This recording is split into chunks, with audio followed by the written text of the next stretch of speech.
সম্মানিত উপস্থিতি, এক্ষুনি আপনাদের সম্মুখে আলোচনা নিয়ে আসছেন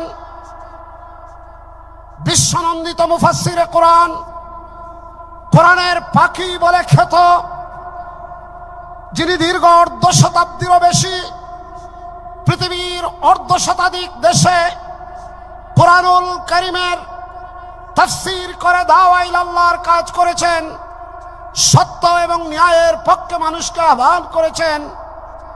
আমাদের সেই প্রাণের স্পন্দন আল্লামা দেলওয়ার হোসেন সাঈদী রাহমাতুল্লাহি আলাইহির সুযোগ্য সন্তান জনাব শামীম সাঈদী, জনাব শামীম সাঈদী, মুহতারাম শামীম সাঈদী সাহেবকে তার মূল্যবান বক্তব্য রাখার জন্য সবিনয় নিবেদন করছি।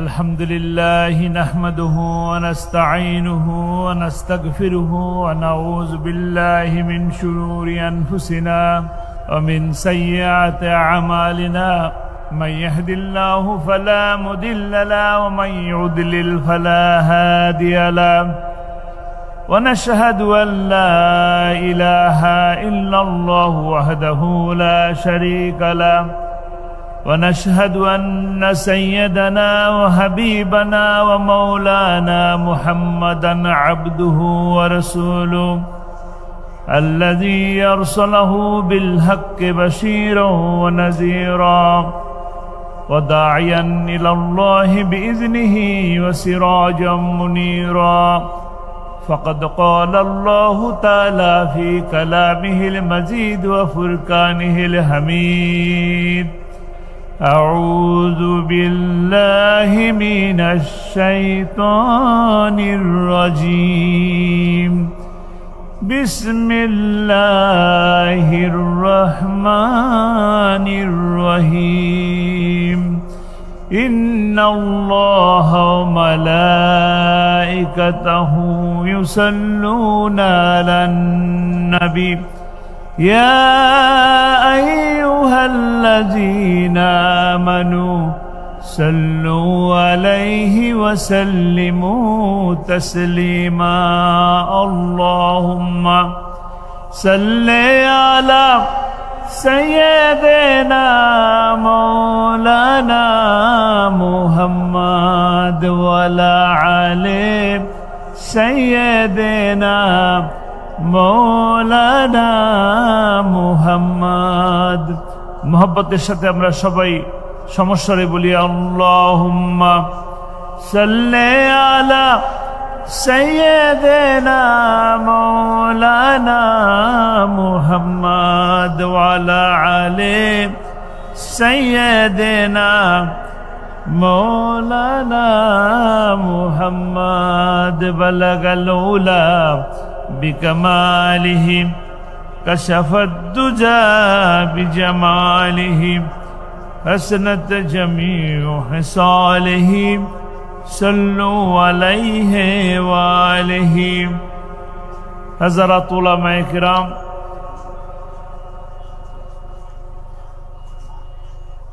আঞ্জুমানে খিদমতে কুরআন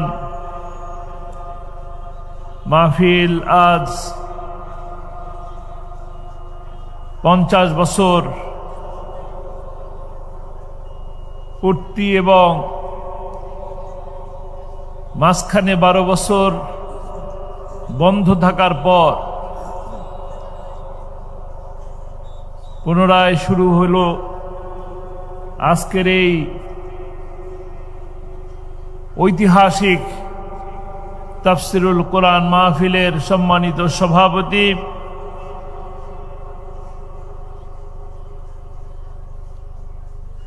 সম্মানিত অতিথিবৃন্দ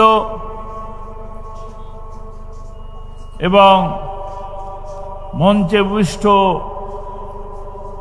আলেম ওলামাগণ, সামনে সুপ্রিয় মিডিয়ার বন্ধুগণ,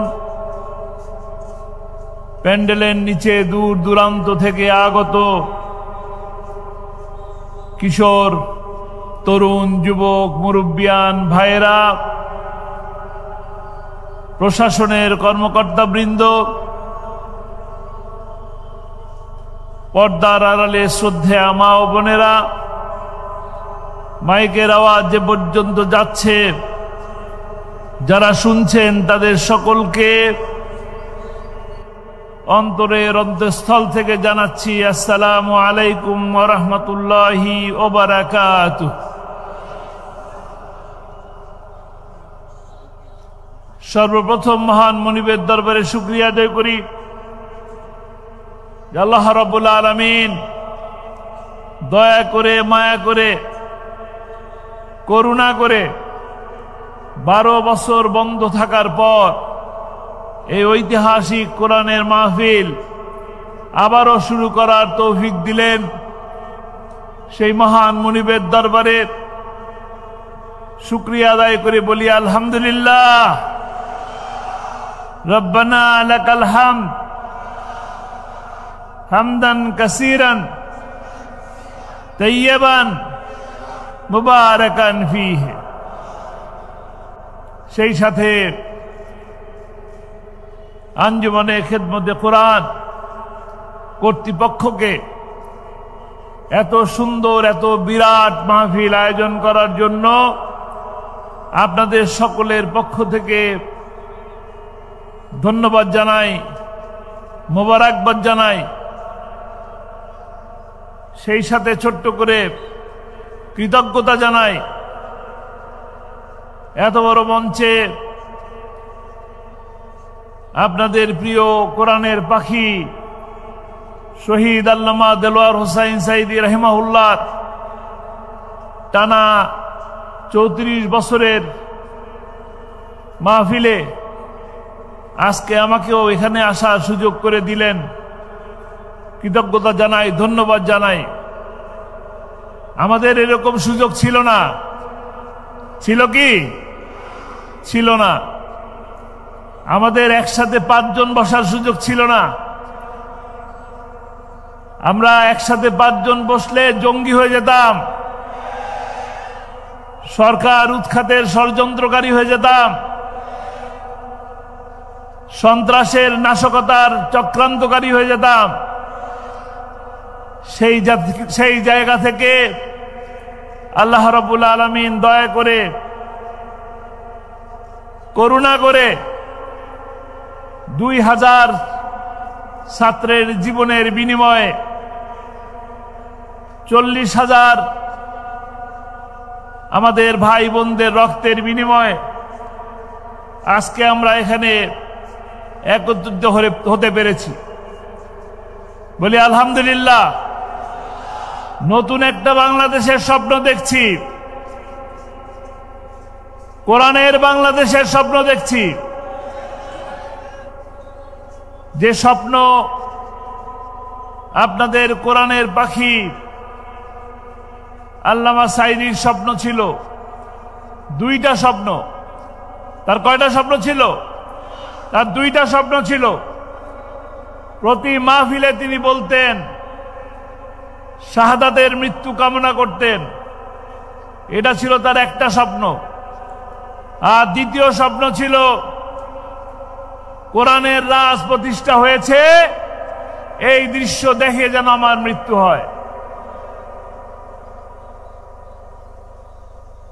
তাকে 13টি বছর জেলখানায় বন্দী করে রাখা হলো। অপরাধ কোরআনের দাওয়াত দেওয়া। কোরআনের দাওয়াত দেওয়ার অপরাধে তাকে 13টি বছর বন্দী করে রাখা হলো। বন্দী রেখেই ক্ষান্ত হয় নাই। 13 বছর পর তারা যখন বুঝতে পারল আর ক্ষমতায় থাকার সুযোগ নেই, পালিয়ে যেতে হবে, তখন জেলখানা থেকে হার্ট অ্যাটাকের নাটক করে হাসপাতালে নিয়ে এসে ভারতের প্রেসক্রিপশনে তাকে ইনজেকশন পুশ করে হত্যা করা হয়েছে। আমরা সচক্ষে দেখলাম, লাইভ দেখলাম, টেলিভিশনে দেখলাম, ফেসবুকে দেখলাম।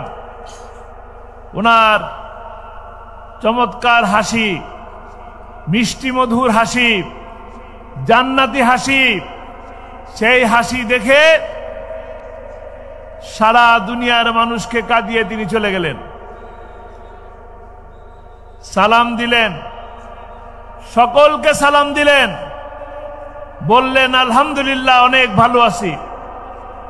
সেই মানুষটাকে হাসপাতালের বেডের মধ্যে দেখলেন, বিছানায় বসা আছে, দেখে মনে হয়নি সুস্থ আছে। সুস্থ ছিলেন, কিন্তু তাকে হত্যা করা হলো। কারণ তাকে ফাঁসির রায় দিয়ে ফাঁসির রায়কে কার্যকর করতে পারে নাই। গোটা বাংলাদেশ তার ওই ফাঁসির প্রতিবাদে ফুঁসে উঠেছিল। আপনারা প্রতিবাদ করেছেন, এই সিলেটের মানুষও জীবন দিয়েছে তার ফাঁসির রায়ের বিরুদ্ধে। আজকে তাকে হাসপাতালে নিয়ে হত্যা করা হলো।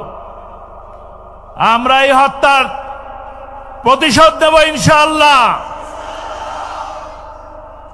প্রতিশোধ নেবেন?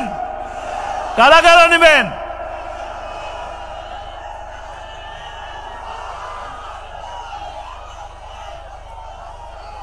প্রতিশোধ নেওয়ার একটাই পন্থা, প্রতিশোধ নেওয়ার একটাই পন্থা। আল্লামা সাঈদীর শেষ স্বপ্ন ছিল কোরআনের রাজ প্রতিষ্ঠা হয়েছে, এই দৃশ্য দেখে যেন আমার মৃত্যু হয়। কোরআনের রাজ প্রতিষ্ঠা করতে আমরা পারি নাই, তিনিও কোরআনের রাজ প্রতিষ্ঠা হয়েছে এই দৃশ্য দেখে যেতে পারেন নাই। এখন এই কোরআনের রাজ প্রতিষ্ঠা করার দায়িত্ব কার? আমাদের। আমরা সকলে সেই কোরআনের রাজ প্রতিষ্ঠা করতে রাজি আছি? রাজি আছি? প্রিয় সিলেটবাসী, আপনাদের কাছে আহ্বান জানাবো, আপনারা যে কোরআনের পাখি আল্লামা সাঈদীকে ভালোবাসেন, আপনারা ভালোবাসেন, তার আত্মীয় হন না? নিশ্চয়ই আত্মীয় হন না। ভালোবাসেন কোরআনের জন্য, ভালোবাসেন আল্লাহর জন্য, ভালোবাসেন ইসলামের জন্য। কাজেই সেই ইসলামকে প্রতিষ্ঠা করার দায়িত্ব আমাদের সকলের। আমরা ইনশাআল্লাহ আজকে যে স্বস্তি পাচ্ছি, শান্তি পাচ্ছি, আগামী দিনে ওই শান্তিকে চিরস্থায়ী করার জন্য আগামী দিন আমাদের যে সূর্য উঠবে, সেই সূর্য হবে ইসলামের। আগামী দিন যে পার্লামেন্ট হবে, সেই পার্লামেন্ট হবে কোরআনের পার্লামেন্ট ইনশাআল্লাহ। কোরআনের পার্লামেন্ট গঠন করার জন্য আমাদেরকে ঐক্যবদ্ধ হয়ে একসাথে কাজ করতে হবে। এই আমরা যে হাজার হাজার মানুষ একসাথে আছি, এই লক্ষাধিক জনতা, এই কয়জন মানুষ দিয়েই কি কোরআনের শাসন প্রতিষ্ঠা করা যাবে? যাবে না। আমাদেরকে দায়িত্ব নিতে হবে, আগামীতে এক একজন 20 জনকে দাওয়াত দেব। রাজি আছি? কারা কারা রাজি আছি? ইনশাআল্লাহ। এতদিন বারবার শুধু মানুষের জীবন যায়, আন্দোলন হয়, মানুষের জীবন যায়, শান্তি আসে না, সুবিচার হয় না, শেয়ার বাজার লুট হয়, বাংলাদেশ ব্যাংক লুট হয়ে যায়, ডাকাতি হয়ে যায়, কিন্তু বিচার পাওয়া যায় না। বিচার পাওয়া যায়? বিচার পেতে পারি শুধুমাত্র কোরআনের শাসন দিয়ে। মানুষকে মানুষের মতবাদ দিয়ে, মানব রচিত মতবাদ দিয়ে মানুষকে শাসন করলে সেই শাসনে মানুষের শান্তি আসে না, সুবিচার হয় না, দেশে কল্যাণ আসে না। দেশে কল্যাণ প্রতিষ্ঠার জন্য, সুবিচার প্রতিষ্ঠার জন্য আমাদেরকে যিনি সৃষ্টি করেছেন, তার আইন এই জমিনে চললেই আমাদেরকে শান্তি দিতে পারে। পারে কিনা? একমাত্র কোরআনই পারে। আমরা দেখেছি, পড়েছি, জেনেছি, সেই 1450 বছর আগে যখন আরব বিশ্বে আয়ামি জাহেলিয়াতের যুগ ছিল, যখন শান্তি ছিল না, একজন কন্যা সন্তান জন্মলে তাকে যে জ্যান্ত অবস্থায় কবর দিয়ে দিত, নারীর মর্যাদা ছিল না, শ্রমিকের মর্যাদা ছিল না। সেই সময় সেই সোনালী যুগ সৃষ্টি হয়েছিল, কারণ কোরআনের শাসন প্রতিষ্ঠা হয়েছিল। আমরা সেই কোরআনই আছে, সেই আল্লাহ আছে, সেই এক আল্লাহ আছে এবং সেই একই কোরআন আছে। আমরা সেই কোরআনের শাসন যদি বাংলাদেশে প্রতিষ্ঠা করতে পারি, তবেই আমাদের দেশের সকল বৈষম্য, সকল অশান্তি, সকল খুনের বিচার করা সম্ভব হবে। কাজেই আমরা সেই আল্লামা সাঈদী, আজকে এই লাখো জনতার সামনে আমার আহ্বান থাকবে, শহীদ আল্লামা দেলোয়ার হোসাইন সাঈদীর যে স্বপ্ন, তিনি যে পথে হেঁটে গেছেন, তার সেই পথকে আঁকড়ে ধরে তার সেই স্বপ্নকে বাস্তবায়ন করার অঙ্গীকার নিয়ে আসতে এখান থেকে বিদায় নেব। তার স্বপ্ন ছিল কোরআনের রাজ প্রতিষ্ঠা করা। আমরা সেই কোরআনের রাজ প্রতিষ্ঠা করার অঙ্গীকার নিচ্ছি। আগামীতে কোরআনের রাজ প্রতিষ্ঠা হওয়া পর্যন্ত প্রয়োজনে আবারও রাজপথে মিছিল হবে, বুলেট আসবে, বুলেটের গুলি বুকে নেব, রক্ত দেব, জীবন দেব, তারপরেও কোরআনের শাসন প্রতিষ্ঠা করে ছাড়বে ইনশাআল্লাহ। আল্লাহ তাআলা আমাদেরকে সেই তৌফিক দান করুন। ওয়া মা তৌফিক ইল্লা বিল্লাহ। আসসালামু আলাইকুম ওয়া রাহমাতুল্লাহ।